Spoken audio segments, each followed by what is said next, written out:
On vous a menti. Depuis votre plus jeune âge, on vous a dit d'être gentil, d'être accommodant, de ne pas faire de vagues. Mais cette gentillesse, celle que la société vous vend comme une vertu suprême, est en réalité votre plus grande faiblesse. C'est une cage invisible qui étouffe votre pouvoir, dilue votre respect, et vous transforme en une simple commodité pour les autres, une ressource, pas une force. Dans cette vidéo, nous n'allons pas apprendre à devenir méchants, cruels ou insensibles. C'est la solution des faibles. Nous allons disséquer la différence cruciale, la distinction que seuls les hommes les plus perspicaces comprennent, entre la gentillesse qui vous a servi et la bonté forte qui commande le respect. C'est un code, une philosophie de pouvoir personnel enracinée dans la sagesse stoïcienne, mais adaptée pour l'arène moderne. Ce que vous allez entendre va probablement à l'encontre de tout ce que vous pensiez savoir, et c'est une bonne chose. La vérité est souvent inconfortable. Avant de commencer, je veux que vous preniez un engagement. Écrivez dans les commentaires « Je suis prêt à être fort ». C'est la première étape pour briser vos chaînes. Le problème est simple mais profond. Le monde moderne glorifie une version édulcorée de la masculinité, l'homme gentil, celui qui dit toujours « oui », celui qui évite la confrontation à tout prix, celui qui place les besoins des autres systématiquement avant les siens, non par noblesse mais par peur. Peur du rejet, peur du conflit, peur de ne pas être aimé. Cette gentillesse n'est pas un choix délibéré, c'est un mécanisme de survie, un réflexe conditionné. Vous avez appris que pour être accepté, vous deviez être agréable. Mais ce faisant, vous avez sacrifié l'essentiel, votre colonne vertébrale. Vous êtes devenu prévisible, facile à manipuler. Votre énergie est drainée par des gens qui prennent sans jamais donner. Votre temps est volé. Vos limites sont constamment violées parce que vous n'avez jamais osé en tracer une ligne claire dans le sable. Stonveta. Ce sentiment de frustration qui grandit en vous, ce ressentiment silencieux quand on abuse encore une fois de votre nature serviable, il est légitime. Il est le signal d'alarme de votre esprit qui vous crie que quelque chose ne va pas. Les stoïciens l'avaient donc compris il y a 2000 ans. La vertu ne réside pas dans la soumission, mais dans la maîtrise de soi et la force de caractère. Il est temps de réapprendre ce code. Commençons par le diagnostic. La gentillesse toxique. Comment la reconnaître? Elle est toujours réactive, jamais proactive. Elle ne vient pas d'un lieu de force et d'abondance, mais d'un lieu de manque et de peur. C'est une tentative de plaire, d'apaiser, de gagner l'approbation. C'est une monnaie d'échange pour la validation sociale. L'homme faible et gentil demande inconsciemment « Si je fais ça pour toi, m'aimeras-tu » M'accepteras-tu? Il ne donne pas, il commerce. Son acte de gentillesse est un investissement dont il attend un retour émotionnel. C'est la première vérité brutale. Votre gentillesse n'est souvent qu'un déguisement pour votre insécurité. L'homme véritablement fort, lui, n'a pas besoin de cette validation. Ses actions ne sont pas dictées par le regard des autres, mais par ses propres principes. Sa bonté est un choix, pas une supplication. C'est une décision consciente, distribuée avec intention, non une réaction pavlovienne à la peur du jugement. Pour commencer votre transformation, vous devez analyser chaque acte de gentillesse. Posez-vous la question « Est-ce que je fais cela par force ou par peur ?» La réponse honnête sera votre point de départ. Le premier pilier du stoïcisme moderne est la dichotomie du contrôle. C'est un concept d'une puissance redoutable. Il stipule qu'il y a des choses dans la vie que vous pouvez contrôler, et d'autres que vous ne pouvez pas.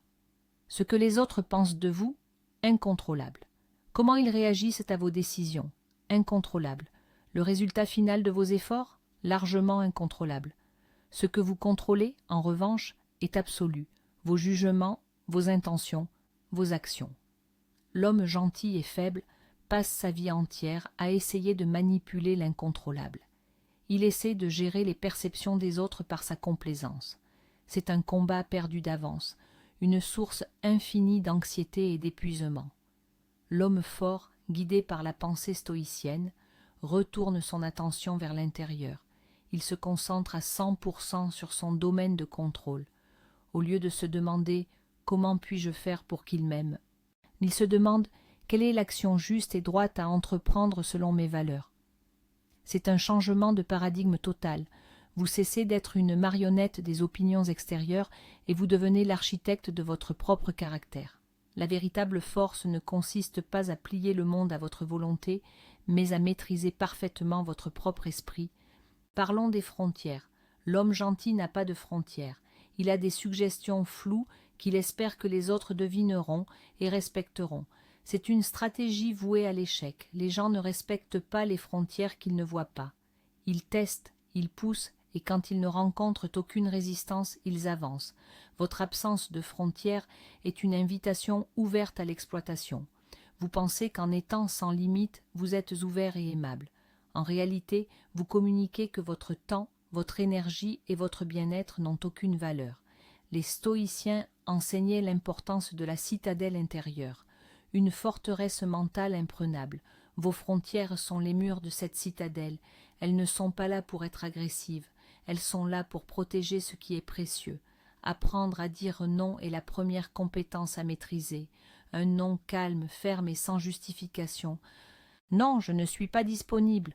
Non, cela ne correspond pas à mes priorités. Non, chaque non que vous prononcez à une demande qui vous dessert est un oui massif à vous-même, à vos objectifs et à votre dignité. Ce n'est pas être méchant, c'est être clair, c'est le respect de soi en action. La gentillesse du faible est émotionnellement réactive. Une critique le dévaste. Un compliment l'élève au nu. Son état intérieur est un yo-yo contrôlé par des forces extérieures.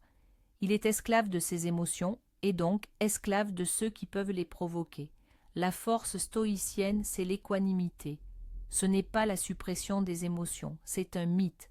Les stoïciens ressentaient la colère, la peur, la joie, mais ils ne les laissaient pas dicter leurs actions.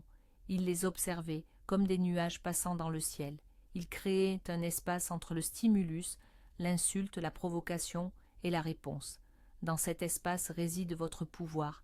C'est là que vous choisissez d'agir selon la raison et non l'impulsion. Imaginez une situation de conflit. L'homme faible réagit immédiatement. Il se met en colère ou il s'effondre et s'excuse. L'homme fort, lui, prend une seconde. Il respire, il observe la montée d'adrénaline, puis il choisit sa réponse. Une réponse stratégique, une réponse alignée avec ses objectifs à long terme. C'est ça, le véritable contrôle émotionnel. Ce n'est pas ne rien ressentir, c'est refuser d'être gouverné par ce que vous ressentez. C'est la marque d'un roi, pas d'un pion. La fausse gentillesse recherche le confort. Elle fuit la friction. Elle choisit le chemin facile, celui de l'approbation immédiate. Le stoïcisme, au contraire, embrasse l'inconfort volontaire. C'est l'un des secrets les mieux gardés pour forger un caractère de fer. L'homme qui s'expose délibérément à de petites doses de difficulté devient immunisé aux grands chocs de la vie. Prenez des douches froides, jeûnez occasionnellement, entraînez-vous jusqu'à l'épuisement. Choisissez l'escalier plutôt que l'ascenseur. Pourquoi ? Parce que chaque fois que vous choisissez la difficulté volontaire, vous envoyez un message à votre système nerveux. Je suis aux commandes. Le confort ne me dicte pas ma conduite. Je peux endurer. Quand une crise réelle surviendra, une perte d'emploi, une rupture, un échec, vous ne vous briserez pas. Votre esprit a été entraîné. Il a déjà affronté l'inconfort des centaines de fois dans des conditions contrôlées. L'homme gentil s'effondre parce que sa vie entière a été une quête de facilité. L'homme stoïcien se tient droit parce qu'il a fait de l'inconfort son allié, son terrain d'entraînement. C'est ainsi que l'on construit une résilience authentique, pas en lisant des citations, mais en agissant. Un autre symptôme de la gentillesse faiblesse est le besoin de parler, de se justifier, d'expliquer ses décisions. Quand l'homme gentil dit non, il ajoute souvent une longue explication, espérant adoucir le refus et préserver l'image qu'il a aux yeux de l'autre. Il révèle ses cartes, montre son incertitude. L'empereur Marc Aurèle, l'un des plus grands stoïciens, a écrit « Ne perds plus de temps à discuter de ce que doit être un homme bon. Sois-en un. » L'action est le langage de la force. Le silence est souvent son compagnon. La véritable force est économique dans ses mots. Quand une décision est prise, elle est communiquée clairement, brièvement. Il n'y a pas de place pour le débat ou la négociation, surtout quand il s'agit de vos principes fondamentaux. Entraînez-vous au silence stratégique. Dans une négociation, laissez l'autre combler le vide. Quand vous posez une limite, énoncez-la et taisez-vous. Le silence crée un vide que l'autre personne se sentira obligée de remplir, souvent en révélant ses véritables intentions ou en acceptant vos conditions. Votre parole doit avoir du poids. Si vous parlez constamment, elle devient un bruit de fond. Si vous parlez rarement mais avec intention, chaque mot devient un décret. La gentillesse du faible est orientée vers l'extérieur. Il est un spectateur de sa propre vie, réagissant aux événements. La force stoïcienne est définie par l'amor fati, l'amour du destin. Ce n'est pas une résignation passive, c'est une acceptation active et puissante de la réalité, quelle qu'elle soit, et la décision de l'utiliser à son avantage. Un obstacle se présente, l'homme faible se plaint, pourquoi moi, c'est injuste. Il perd son énergie en luttant contre ce qui est déjà arrivé. L'homme fort, le stoïcien, se demande comment puis-je utiliser cela, quelle est l'opportunité cachée ici. L'obstacle devient le chemin. C'est l'art de transformer le poison en médicament. Vous avez été licencié, c'est l'occasion de lancer l'entreprise dont vous avez toujours rêvé. Une relation s'est terminée, c'est l'opportunité de vous reconstruire, plus fort et plus sage. L'amor fati vous libère de la tyrannie du regret et de l'amertume. Vous cessez d'être une victime des circonstances et vous devenez un alchimiste, capable de transformer n'importe quel plomb en or. C'est une superpuissance psychologique. Acceptez ce qui est, puis agissez. Il y a une différence fondamentale entre être gentil et être bon. C'est le cœur de notre discussion. Être gentil, comme nous l'avons défini, est une stratégie sociale basée sur la peur. C'est de la complaisance. Être bon, au sens stoïcien, est une vertu qui émane de la force et de la raison.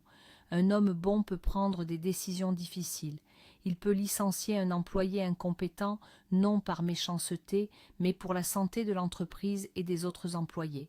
Il peut dire non à un ami qui demande de l'argent pour une mauvaise raison, non par avarice, mais pour ne pas encourager un comportement destructeur. L'homme bon est capable de fermeté et même de dureté lorsque la situation l'exige. Sa boussole n'est pas « qu'est-ce qui va plaire ?» mais « qu'est-ce qui est juste ?» Cette bonté-là n'est pas toujours agréable. Elle peut être inconfortable, mais elle est toujours alignée avec un code de conduite supérieur. Le but n'est donc pas d'arrêter d'être bon. Le but est d'arrêter d'être gentil au sens faible du terme et de commencer à cultiver une bonté véritable, une bonté qui a des dents, une bonté qui est capable de protéger, de défendre et de construire. Le langage que vous utilisez façonne votre réalité. L'homme gentil utilise un langage faible et hésitant. Je pense que peut-être, si ça ne te dérange pas, je suis désolé, mais chaque phrase est une excuse, une demande de permission. C'est un langage qui cède le pouvoir avant même que la conversation ne commence. Pour construire votre force intérieure, commencez par reconstruire votre langage. Parlez avec clarté et conviction. Remplacez « je pense que » par « je crois que » ou, mieux encore, affirmez directement votre point de vue. Voici la situation. Ma décision est la suivante. Cessez de vous excuser pour votre existence ou pour avoir une opinion. L'excuse est réservée aux véritables erreurs, pas à l'expression de vos besoins ou de vos limites. C'est un exercice simple mais incroyablement puissant. Enregistrez-vous en train de parler. Écoutez la fréquence à laquelle vous utilisez des mots de remplissage, des hésitations, des formulations qui minimisent votre propre autorité. Puis, entraînez-vous, seul, à reformuler ces phrases de manière directe et assurée. Votre communication externe renforce votre état interne. En parlant comme un leader, vous commencez à penser et à agir comme un leader. L'homme gentil et faible est souvent détaché de son corps. Il vit dans sa tête, dans l'anxiété de ce que les autres pensent. La force stoïcienne est incarnée, elle est ancrée dans le physique. Votre posture, votre démarche, votre contact visuel communiquent votre état intérieur bien avant que vous n'ouvriez la bouche. Tenez-vous droit, pas d'une manière agressive, mais d'une manière ancrée. Épaules en arrière, tête haute, occupez l'espace qui vous est dû. Quand vous marchez, marchez avec intention, pas en vous traînant. Quand vous parlez à quelqu'un, maintenez un contact visuel calme et stable. Ne fuyez pas le regard. Le regard est un canal de pouvoir. Un contact visuel stable ne dit pas « je te défie ». Il dit « Je suis présent, je suis engagé et je n'ai pas peur ». Votre corps est votre allié. L'exercice physique intense n'est pas une option, c'est une nécessité. Il ne s'agit pas seulement d'esthétique, il s'agit de discipline, de repousser ses limites et de l'effet biochimique sur votre esprit. Un corps fort abrite un esprit fort. Ne négligez jamais cet aspect. Votre physiologie peut être le levier le plus rapide pour changer votre psychologie. Le piège de la gentillesse est qu'elle vous rend dépendant des autres pour votre estime de soi. Votre valeur fluctue en fonction de leur approbation. C'est une position de faiblesse extrême. La solution stoïcienne est de cultiver une estime de soi inconditionnelle. Une estime qui est basée non pas sur des résultats externes ou l'opinion des autres, mais sur le respect de votre propre code de conduite. Comment faire? En tenant les promesses que vous vous faites à vous-même. Si vous décidez de vous lever à 6 heures du matin, levez-vous à 6 heures du matin. Si vous décidez de faire du sport 3 fois par semaine, faites-le. Chaque petite promesse tenue est une brique dans la fondation de votre estime. Vous apprenez par l'action que vous êtes quelqu'un sur qui on peut compter et la première personne qui doit pouvoir compter sur vous, c'est vous-même. Cessez de chercher le respect à l'extérieur. Commencez à le construire de l'intérieur. Quand vous vous respectez profondément, le besoin de l'approbation des autres diminue de façon spectaculaire. Vous agissez alors non pas pour être validé, mais parce que vos actions sont l'expression de qui vous êtes. C'est la véritable indépendance. L'homme gentil a peur de l'indifférence des autres. Il préférerait être détesté qu'ignoré. L'homme fort comprend le pouvoir de l'indifférence sélective. Il pratique ce que les stoïciens appelaient l'art de l'assentiment. Cela signifie choisir consciemment à quoi vous donnez de l'importance. La plupart des choses qui agitent les gens au quotidien sont triviales. Les potins, les petites offenses, les drames sur les réseaux sociaux. L'homme fort cultive une saine indifférence à tout ce qui ne contribue pas à ses objectifs ou à sa vertu. Son attention est sa ressource la plus précieuse, et il ne la distribue pas au hasard. Imaginez que votre énergie mentale est une quantité limitée d'or. La donneriez-vous à n'importe qui, pour n'importe quelle raison? Non, vous l'investiriez sagement.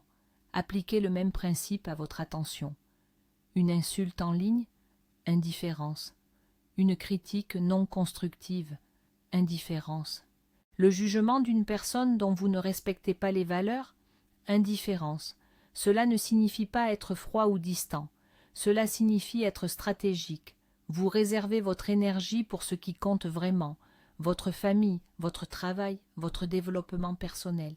C'est une discipline qui apporte une paix et une clarté immenses. La gentillesse du faible est souvent associée à une aversion pour le risque. Il reste dans sa zone de confort parce que c'est sûr, c'est prévisible. Mais la croissance n'a jamais lieu dans la sécurité. La force se construit aux frontières de votre compétence, là où il y a une chance d'échouer. L'approche stoïcienne de l'échec est radicale. L'échec n'existe pas, sauf dans notre jugement. Il n'y a que des résultats. Certains sont ceux que vous souhaitiez, d'autres non. Mais chaque résultat est une donnée, une information, une leçon. L'homme qui a peur de l'échec est paralysé. Il ne lance pas l'entreprise, n'aborde pas la personne qui l'intéresse, ne demande pas de promotion.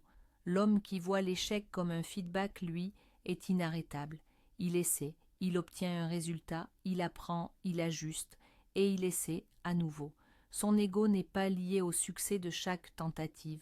Il est lié au processus, à l'effort, au courage d'avoir essayé. Vous devez redéfinir votre relation avec l'échec. Voyez-le non pas comme un verdict sur votre valeur, mais comme un frais de scolarité pour le succès. Plus vous échouez intelligemment, plus vite vous apprenez et grandissez. La gratitude est souvent perçue comme une émotion douce, passive. Mais dans le contexte stoïcien, c'est un outil de pouvoir. L'homme gentil et faible se concentre sur ce qui lui manque. Il est dans un état de besoin perpétuel. Si seulement j'avais plus d'argent, plus de respect, un meilleur travail. Sa gentillesse est une tentative de combler ce vide. Le stoïcien pratique la gratitude non pas pour ce qu'il a, mais pour la simple existence. Marc Aurèle parlait de contempler le matin le privilège d'être en vie, de respirer, de penser, de jouir, d'aimer. Cette pratique recadre radicalement votre perspective. Elle vous ancre dans une position d'abondance, même au milieu des difficultés. Quand vous êtes reconnaissant pour ce que vous avez, le besoin désespéré d'obtenir plus des autres s'estompe. Votre centre de gravité se déplace de l'extérieur vers l'intérieur. La gratitude stoïcienne n'est pas une pensée positive naïve. C'est un réalisme puissant. C'est reconnaître la valeur de ce qui est présent, ici et maintenant, sans ignorer les défis. Un homme qui est profondément reconnaissant est un homme difficile à manipuler, car il ne court pas après les babioles que les autres font miroiter. L'homme gentil confond l'empathie et la contagion émotionnelle. Il pense que pour comprendre quelqu'un, il doit ressentir exactement la même chose. Si un ami est en panique, il panique avec lui. Si un collègue est en colère, il absorbe cette colère, il devient une éponge émotionnelle, ce qui le rend inutile et épuisé. La véritable force réside dans la compassion stoïcienne. C'est la capacité de comprendre l'émotion de l'autre sans la laisser vous submerger. C'est être capable de s'asseoir avec quelqu'un qui souffre, de rester calme et stable et d'offrir une perspective rationnelle et un soutien solide. Vous êtes le rocher dans la tempête, pas une autre feuille emportée par le vent. Pour développer cela, vous devez pratiquer la dissociation cognitive. Reconnaissez l'émotion de l'autre. Je vois que tu es très en colère, sans vous l'approprier, mais ta colère ne m'appartient pas. C'est une compétence avancée qui demande de la pratique, mais elle est essentielle. Elle vous permet d'aider véritablement les autres, à partir d'un lieu de force et de clarté, au lieu de vous noyer avec eux. C'est la différence entre un sauveteur et une deuxième victime. Une caractéristique de la gentillesse-faiblesse est le manque de direction. L'homme gentil flotte au gré des courants, répondant aux demandes des autres, mais sans jamais avoir de cap clair pour lui-même. Sénèque a dit « Il n'y a pas de vent favorable pour celui qui ne sait pas où il va ».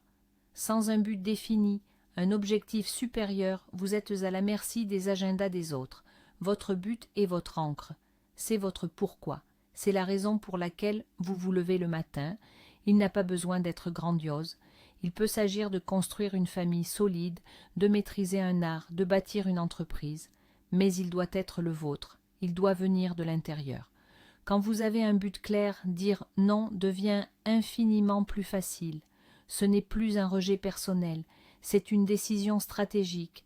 Je ne peux pas faire cela, car cela m'éloigne de mon objectif. Votre but devient le filtre à travers lequel vous prenez toutes vos décisions.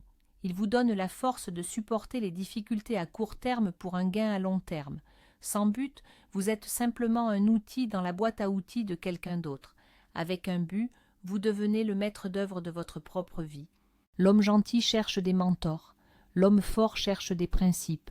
Bien que les mentors puissent être utiles, la dépendance à leur égard peut devenir une autre forme de recherche de validation. Le stoïcisme vous enseigne à vous appuyer sur des principes intemporels, des règles de vie qui fonctionnent indépendamment du contexte ou de la personne qui les applique, la justice, le courage, la tempérance, la sagesse. Ce sont les 4 vertus stoïciennes.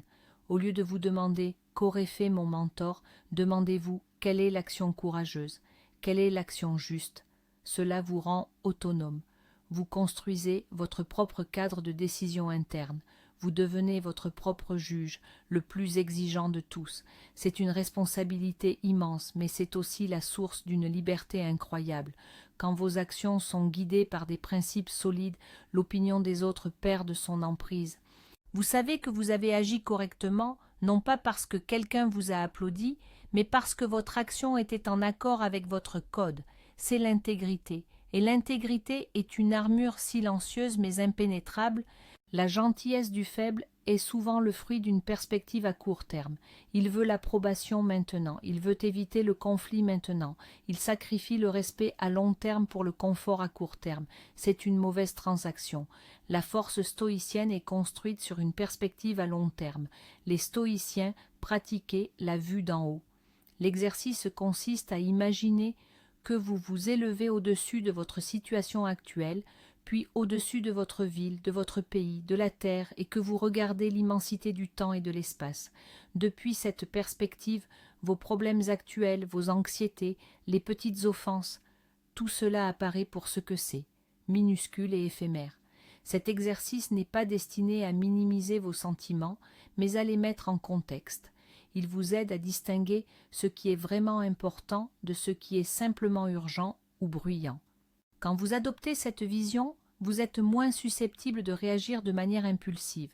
Vous prenez des décisions qui sont bonnes pour le vous de demain, de l'année prochaine, de la prochaine décennie, pas seulement pour apaiser l'inconfort du moment présent. C'est la pensée stratégique appliquée à la vie elle-même. La gentillesse du faible évite la vérité. Il dit aux gens ce qu'ils veulent entendre, pas ce qu'ils ont besoin d'entendre. Il pratique le mensonge par omission, la flatterie, l'évitement. Il pense que c'est de la diplomatie, mais c'est de la lâcheté. La force stoïcienne est engagée envers la vérité, radicalement. Cela ne signifie pas être brutal ou cruel. Il y a une différence entre la vérité qui aide et la vérité qui blesse inutilement, mais cela signifie refuser de participer à l'illusion. Cela signifie avoir le courage de donner un feedback honnête, même si c'est inconfortable. Cela signifie admettre ses propres erreurs sans chercher d'excuses. L'homme fort vit dans la réalité. Il ne se ment pas à lui-même et il ne ment pas aux autres. Cette intégrité radicale crée un champ de confiance autour de lui. Les gens savent que sa parole a de la valeur. Ils savent qu'il ne jouera pas à des jeux psychologiques. Cette réputation est un actif d'une valeur inestimable. Être un homme de vérité dans un monde de faux semblants n'est pas le chemin le plus facile, mais c'est le seul chemin vers un respect authentique et durable. Choisissez la clarté plutôt que le confort. Enfin, la distinction ultime. La gentillesse du faible est transactionnelle. Je te donne ceci pour que tu me donnes cela. C'est un contrat social implicite. La véritable bonté, la bonté stoïcienne, est inconditionnelle et autonome. Elle découle d'un surplus interne. L'homme fort est bon non pas pour obtenir quelque chose en retour, mais parce que c'est la bonne chose à faire. C'est une expression de sa propre nature vertueuse. Il aide quelqu'un parce qu'il le peut, pas parce qu'il espère une faveur en retour. Il est généreux parce que cela correspond à ses valeurs, non parce qu'il veut être perçu comme généreux. C'est la différence entre un puits vide qui essaie de mendier de l'eau et une source qui déborde naturellement. Pour atteindre ce stade, tout ce dont nous avons parlé doit être mis en pratique, la maîtrise de soi, les frontières, le but, l'intégrité. Tout cela construit votre source intérieure. Quand vous n'êtes plus dans un état de manque, quand vous n'avez plus besoin de l'approbation ou de la validation des autres pour vous sentir complet, alors, et seulement alors, votre bonté devient pure. Elle devient un véritable cadeau. Et c'est là que réside le pouvoir ultime, le pouvoir de donner sans rien attendre en retour. C'est le sommet de la montagne stoïcienne. Nous arrivons au terme de cette analyse. Si vous avez ressenti un inconfort, une résistance, mais aussi une étincelle de vérité, c'est que ce message était pour vous. Le chemin que nous avons tracé n'est pas facile. Il exige de la conscience, du courage et une discipline de fer. Il s'agit de déconstruire des années de conditionnement social. Le principal enseignement à retenir est celui-ci. La gentillesse n'est pas le but. La force l'est, une force juste, contrôlée et inébranlable. Et de cette force peut naître une bonté authentique, une bonté qui n'est pas une faiblesse, mais l'expression ultime du pouvoir personnel. Le véritable pouvoir n'est pas d'être aimé par tous, c'est d'être respecté par les bonnes personnes et avant tout par vous-même. Sentez cette nouvelle clarté, cette colonne vertébrale qui se redresse. Ce n'est pas la fin, c'est le début de votre règne intérieur. Vous détenez maintenant le code, à vous de l'appliquer. Merci d'avoir investi ce temps précieux en vous-même. Si cette vérité résonne en vous, si vous êtes prêt à rejoindre le cercle des hommes qui choisissent la force plutôt que la facilité, alors abonnez-vous et activez les notifications. Vous ne serez plus jamais seul dans cette quête. Pour finir, j'ai une question pour vous. Quelle est la première action, aussi petite soit-elle, que vous allez entreprendre dès aujourd'hui pour transformer votre gentillesse en force? Partagez-la dans les commentaires.